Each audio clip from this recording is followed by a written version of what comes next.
Біздің еліміздегі жас ғалымдар да шет елдердің өрендерінен қалыс қалмайды. Мәселен, Назарбаев зияткерлік мектебінің оқушылары дәрі-дәрмек ойлап тапты.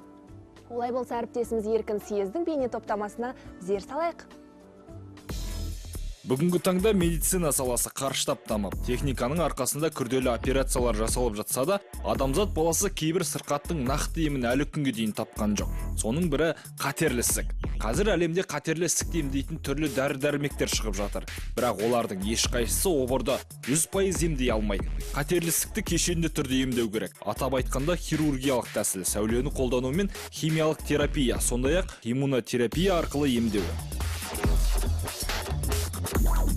Ал халықаралық Назарбаев зияткерлік мектебінің 10 сынып оқушысы Жәмила мен Анастасия обырды емдеудің тың әдісін тапты. Олар табиғатта кездесетін аргентиналық тарақаннан хитозан ферментін бөліп алу арқылы дәрі жасап шығарды. Менің анам Талдықорғанда тұратын әжеме қонаққа барып, келерінде маған аргентиналық тарақан әкеліп берді. Осынау жәндіктің иммунитетті көтеріп, қан диабеті және онкологиялық ауруларды емдейтін қасиетке ие екендігін естідім. Содан кейін осының растығын ғылыми түрде зерттеу туралы ой келді.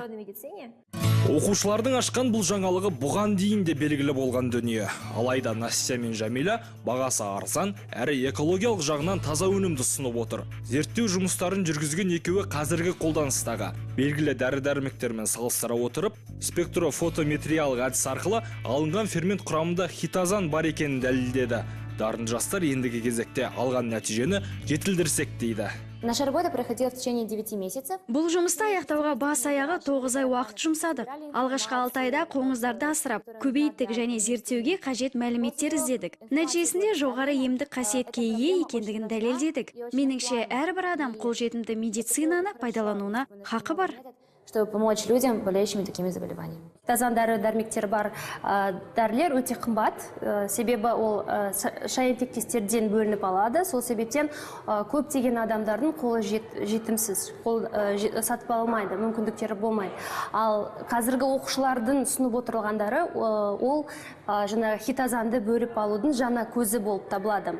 Жаңағы аргентиналық тарақандар немесе жук-знахар деп аталады. Ол осы Қазақстанда көптеген жерлерде табуға болады. Оларға осы біздің ауа райымыз жағымды, сол себептен оны өсіріп, ары қарай дамытып, жаңа хитозанды бөліп алуға болады.